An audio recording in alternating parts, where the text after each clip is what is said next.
How are the protests / demonstrations / riots in Seattle? You went to Lynch. Everything all right down there so far? You just heard him. He said it's mostly peaceful right now. They're banging on drums and they have some signs. Okay. And they it looks like they're blocking some sort of entryway, exit way, I guess, out of the federal building in downtown. There was some video that was surfacing earlier from some independent journalists there. Yeah. They're lining up all the bikes. Department of Homeland Security officers there.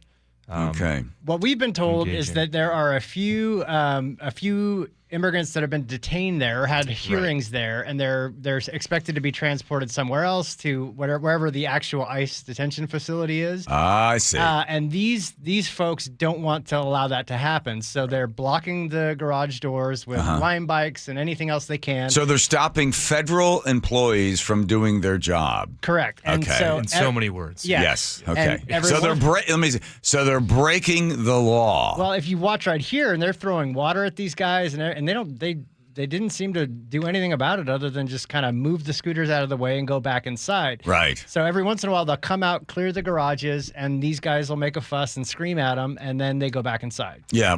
Rance has a story today, I think it's mynorthwest.com, that normally ICE will sort of let the media know where they're going to go, who they're arresting and stuff like that. And it's supposed to kind of be on the down low. Somebody in one of these organizations, that gets the information, leaks it to the media, and then it goes from the media out to a bunch of these valedictorians that are walking around with the umbrellas and the masks on and stuff like that, and stuff to throw at police officers. So now the ICE is no longer they're kind of keeping it on the down low, who they have and what they plan on doing with them, deporting them and stuff. So these people are showing up to protest. They don't know who they have. I'm assuming the valedictorians with the masks on, all dressed in black, throwing stuff at the men and women of law enforcement. They don't know if they have them. Who it is. It could be, a serial rapist, could be a murderer, somebody accused of or somebody who's actually committed a crime, served time, and now they're being deported. So they're in there defending some of these folks that have been rounded up. Would be kind of fun if I were just king of the world for a moment. The first thing I would do is I'd tell Joe, don't write scripts for me. And then I would say, all right, hey, protesters, valedictorians, all of you, brilliant individuals that should probably go out and get a job. You bring them out there, you say, we've got one of the guys you're fighting for. Who wants to adopt him? He's going to live in your house for 1 month. Who wants him? Because you obviously don't want him deported, right? You don't want him out of here, and you're stopping us. So it would have like a whole lineup of these guys, and every single one of those people could say, oh, I'll take him. I'll let him come live with me. And then you could read the charges, and you'd be like, well, let's see. What do we got him for? Sexual penetration with a foreign object, force of assault, intent to commit rape, and burglary. Who wants him? Any takers? I'm reading the list. These are the people that... This is not the South. This is in L.A. I got another guy here. Who wants to adopt this guy? Discharging a firearm in a vehicle... driving under the influence, willful cruelty to a child and an animal. Who wants him? He's also armed. Anybody? Because you're stopping us from deporting him, so I assume you care about these people. Which one? We got another guy in here. Assault with a deadly weapon, great bodily injury, leaving the scene of a crime, hit and run, ran over 2 children. Who wants him? Want to save him? Because these are the people we have, and you don't want us to deport them. So what you're saying is we want them in our community. We want to keep them here so that we're going to pile up a bunch of bikes. We got some others that are lined up. If anybody else would like one of these guys, here's a guy, distribution of heroin and cocaine, domestic violence. Girlfriend ended up in the hospital for 6 weeks. Want him? You want him living in your house? You want him in your community? You want him down the street? Because, again, you're willing to stop him from being deported, so why not adopt an illegal alien? That should be the program.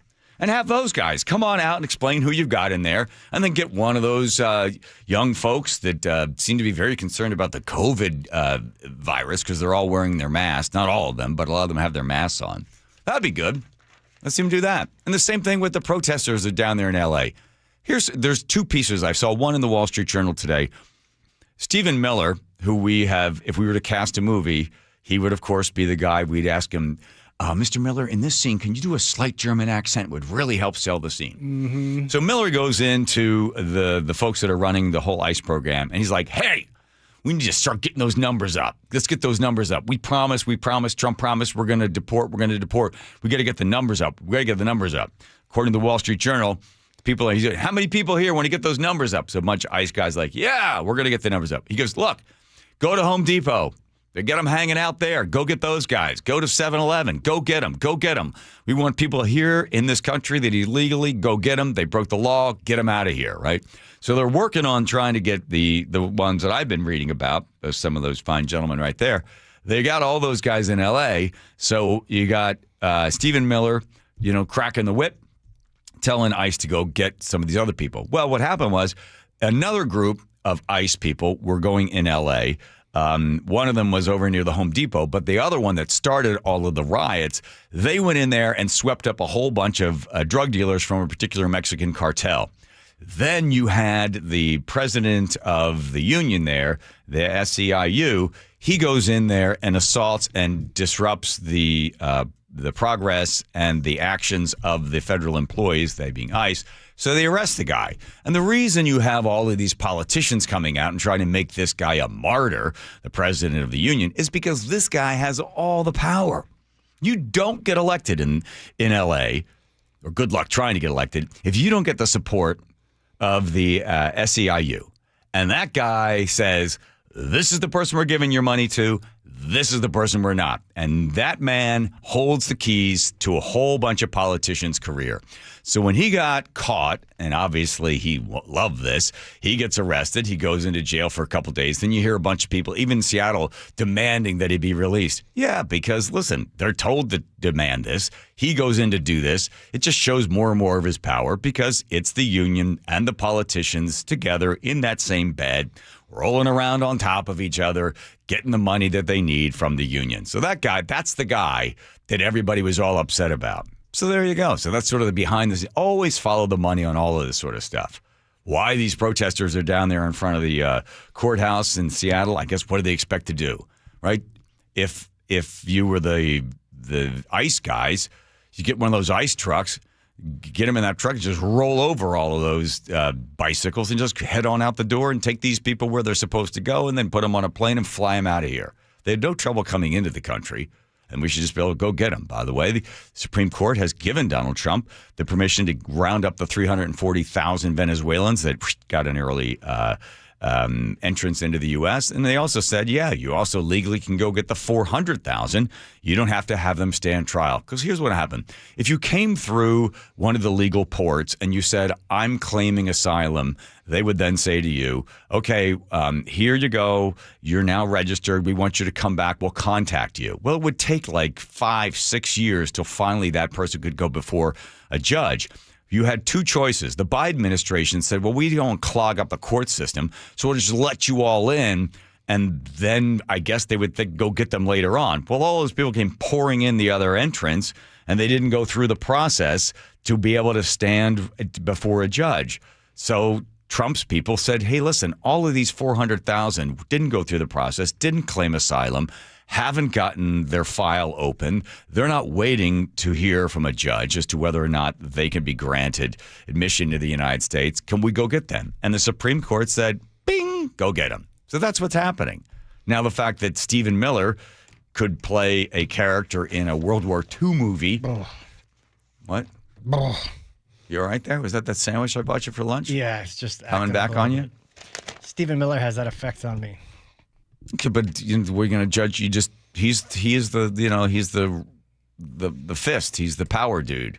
You don't like him? No, I do not. You want him to be a little softer? You really want my opinion? No. Okay. No, go ahead. Well, yes, I do. I think they shut down the border. That's what so nobody's coming. That's why he got elected. Trump, right? Not Stephen Miller. No. But they shut down the border. They aggressively went after the criminal illegal immigrants, and with, according to them, a lot of success. And then I think if Trump didn't have Stephen Miller in his ear saying, hey, we got to get these numbers up, let's go to Home Depot, then he might even have a more empathetic approach to those people that maybe, deserve a little more thought before they're being rounded up and separated from their children and their wives and whoever else. I think Stephen Miller is the driving force in the Home Depot raids. Yes, he is. Yeah. According to the Wall Street Journal, that's exactly. Go get these people. Go get them. They came in the country. I don't think he's necessarily as involved in the long game as some others. Here's the long game. They desperately want to keep the House, right? And was it 4 or 5? They could flip if you lose those seats in the House. Because let's face it, if Trump loses the House, these next 2 years are going to be pretty rugged for him. Really rough to get stuff done if he continues to go around Congress. But let's say he lines back up again and actually starts being the executive and following the Constitution. Okay. But if he loses the House and loses the Senate, man, he's done. There's a bottle him up.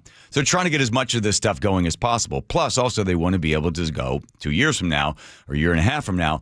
Look, we told you we'd get these people. This is the reason you elected me. And we're rounding them up and we're shipping them out and we're getting rid of them, just like we said we would.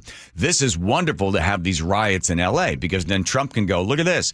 This is the same sort of crap that we saw in 2020 when Democrats were, aligned with the media and there was a peaceful protest and billions of dollars being destroyed as the George Floyd martyr brigade marched around and declared that he was St. George and therefore I'm going to throw a rock through a Starbucks. So that really hurt the Democrats because when Trump came in as we're going to be law and order, people are like, yeah, I like law and order. And here he is again. So he wants to be able to keep that going because he realizes that's what the American people voted for. And it's going to be able to line up, hey, if I got the House with me and we keep the Senate, we're going to be able to keep law and order in place. The Democrats don't know what to do at this point because they don't want to all of a sudden jump in and start to act like they're trying to save somebody, or they could turn that person they're trying to save could be just a Maryland man.